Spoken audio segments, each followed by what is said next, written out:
the things I was thinking about was one time I did a service called Please Don't Die Before You're Dead. And that's a little bit part of the way I feel about Elder Spirit. But to start us off this morning is going to be Catherine Rumslag. I always do this, Rumslag, who was one of the original people to have the vision. Would you like to come up here, please? I'm doing a brief history of something that started in 1995, but really in 1967, and came to fruition in 2006.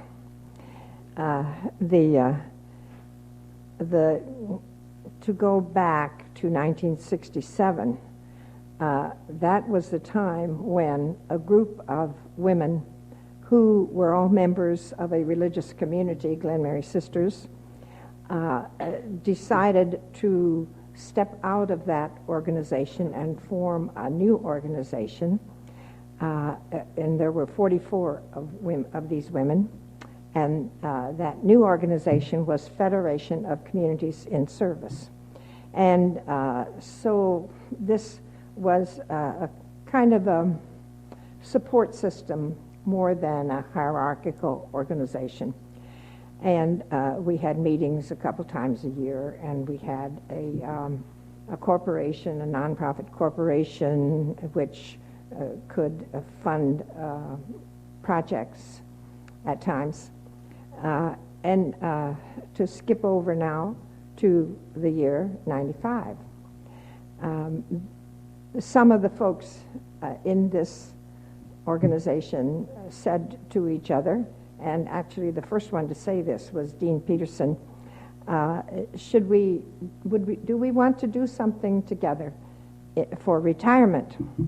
And there were some who thought this is something to think about. So I think it was 6 people formed a committee to think about this. And we had meetings 2 or 3 times a year for several years. And we learned about co-housing. We thought about different values and what kind of a mission this group would have, and how it would function. We thought about a place where this would be, and we wanted to have it close to some of the places we'd been working.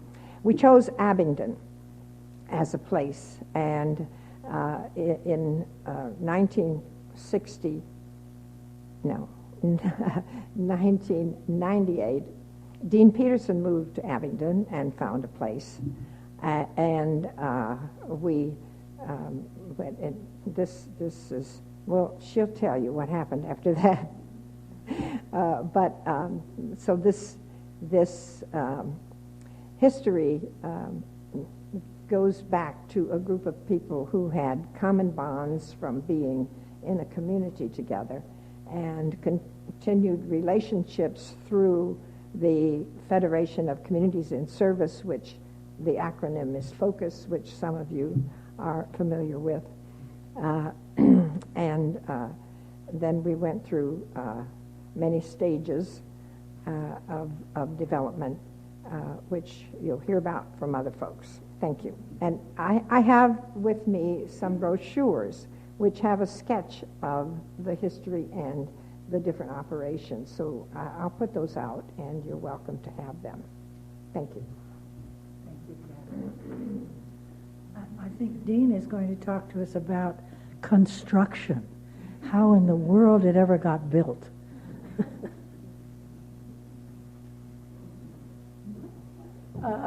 When we talk about buildings, we talk about money, of course. And so the first thing we had to do was pay for the land. We got 4 acres on the Creeper Trail, so when you walk down there, you can see the project.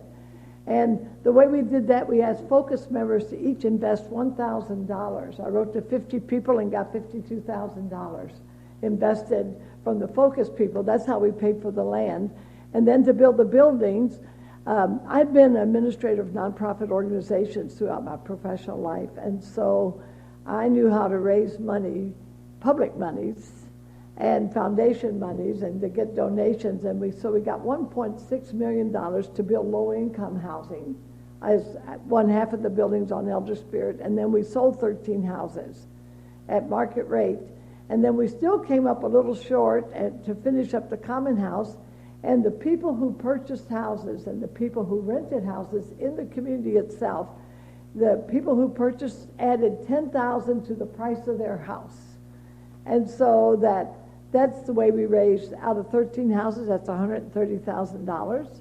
And then the renters all were able to increase their rent according to the HUD guidelines at least $15 a month.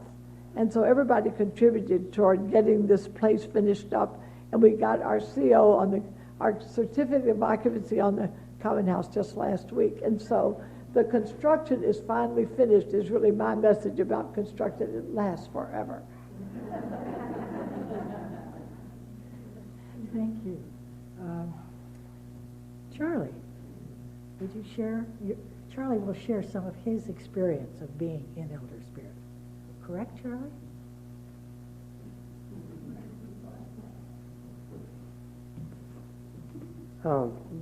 My wife and I, Jean and I, have been married 55 years. We moved into Elder Spirit a year and a half ago. There were already 4 residences occupied at that point. We had attended a number of the monthly meetings over the preceding couple of years. So we thought we had some idea of what we were getting into. A few years ago, Jean and I had become involved in another co-housing project which was being planned in Asheville. We lived in Black Mountain near Asheville. It turned out that we decided not to move there since we owned and operated a used bookstore about 20 miles away, and we didn't really want to commute that far. So, but we do have friends in that community and in several other co-housing communities, so we had some idea about what co-housing was all about. One conclusion I've reached about co-housing is that no two communities are alike, but I think all of the co-housing projects I knew of were multi-generational and all involved private ownership of the homes and community ownership of the shared facilities. Also involved some commitment to mutually support the goals, ideals of the community.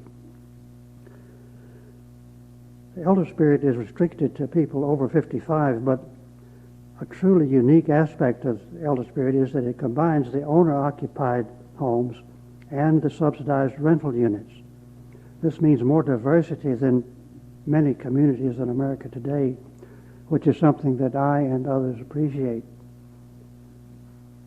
A number of the residents are very active in outside of our community in various affairs such as the APEC projects, the Abingdon Library, the College for Older Adults, the Ecumenical Faith in Action, Meals on Wheels, and even in local politics. And a small group of women from Elder Spirit stand as Women in Black each Friday from 5 to 6 on the southwest corner of Main and Cummings in silent vigil protesting violence in all its forms.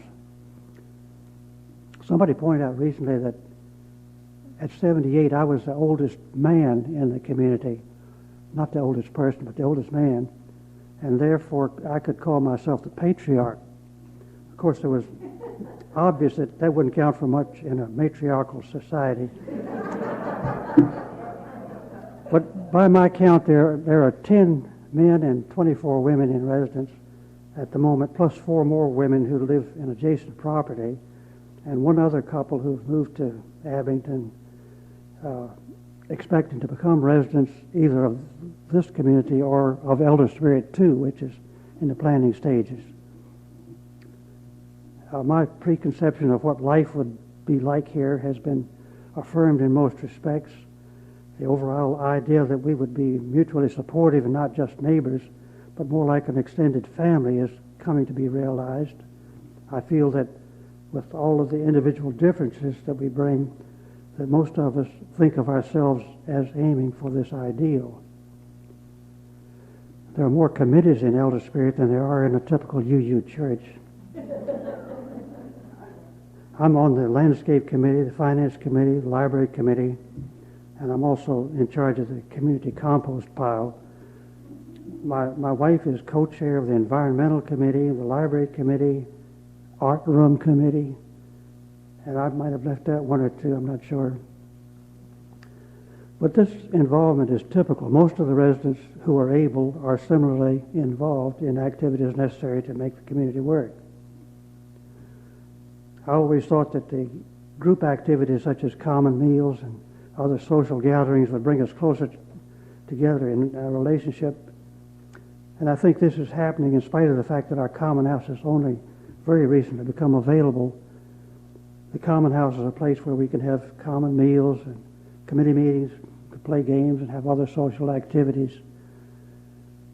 The common house houses our library, a spacious art room, a lot of natural north light in that room, a lounge, laundry, a small meeting room, in addition to a well-equipped kitchen and dining area and 2 guest rooms.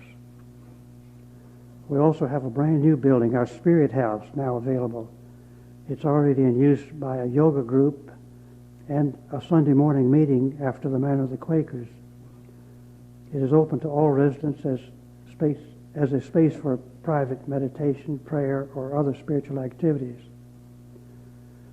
There are also spaces for gardens, and many of us have had a good season of vegetables and ornamentals in spite of the drought.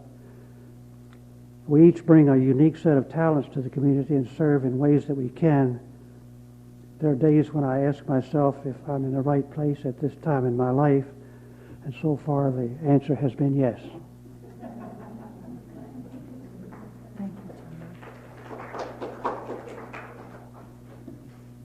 Yeah, as I said to you before, one of the things that occurred to me and I think brought me here was this feeling of, please don't die before you're dead.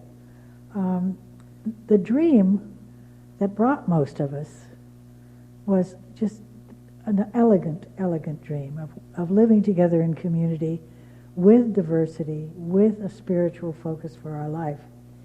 And then we got there and we had to start working. I mean, it wasn't automatic just because it was on paper. You can well imagine that suddenly it took some work. It took some organizational work, which had to be carefully done because you didn't want something that was not a community-based, process-based organization. There had to be, every voice had to be heard. So, for instance, we had a consensus issue, which is not the easiest thing in the world to work. We found with consensus that we had to have sometimes many meetings to express everybody's ideas before we ever risked some kind of vote. And one time we had what we call a red card, which means that they'll block and one person can block. And so that took a little work to iron out, and we did. We also had a financial crisis that Dean referred to obliquely, but it was really scary for all of us as a new group, and I felt that the way we handled it as a community bode well for our future, because finances, next to what, marriage, gives you the most opportunity for conflict of anything I know. But we worked on it and worked on it and worked on it and came up with the solution that Dean was talking about. But there was this necessity for structure, and our structure is now that there's an executive committee that sets agendas and hears people's want for items on the agenda. But the community at large does the voting. There's nothing that the executive committee, I don't think, is empowered to do without some kind of conference with the whole community at large. And I'm pretty sure that that's true because I'm on the executive committee. And I was aware of how little power I had, which was fine. I've had enough. Also, the thing that I learned about this, which I think bodes well for anybody, is that I learned to have trust over rules. Now, we made a lot of rules, and we did need to, and rules can prevent all kinds of problems. But there's times when you have to rely on your trust of one another, and their trust that people will drop some of their ego in terms of consideration for the community. So that, I mean, I think it was Elizabeth who kept saying this at every meeting, what's good for the community? Not because we want to eradicate what's good for an individual, but in our situation it has to come together. It has to be good for the individual and good for the community to work. I talked about, I want to call our last year a shakedown cruise. Would you all nod about that, please? We have had difficulties. We have had people there who didn't fit. We have something we call goodness of fit. Some people, I think, came because it was inexpensive rental. Some people because they had a great need to be taken care of, where actually all we can offer is some mutual care. We can't offer physical medical care, and we can't offer psychological care. We offer what we call neighborly care. And some people just didn't get that. And some people came because they thought the vision was wonderful and found out that they didn't like community at all. So we've had this shakedown cruise where a few people left and a few new people came in. The other thing that I think is interesting, to me at least, is that we are all chiefs. I said this the other day, but we are all chiefs. There's hardly any Indians. And when we went around the table one time at our main meeting and asked people what they had done in their former life, there wasn't anybody who hadn't been in some kind of leadership position. You know, it was just the most amazing thing. And so we have to give up some of what we were in order to be together. And so far, I have found that to be at least interesting.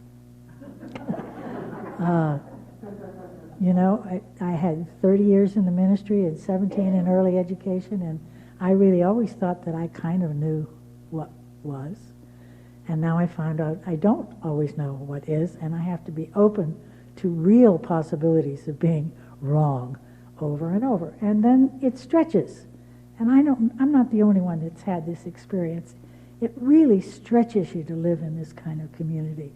And that's not a negative. That's like there's opportunities for growth that abound. The other thing that I find very interesting is the diversity. Diversity is always an ideal. We have it in our Unitarian Universalist movement. Diversity isn't always easy. Like, people really do have a different worldview. And then we have spiritual diversity. And I would have thought that was the most difficult, but it hasn't been.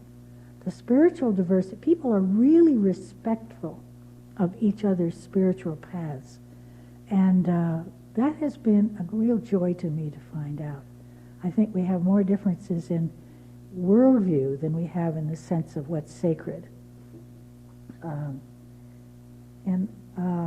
I don't think I could end without telling you something about humor in Elder Spirit.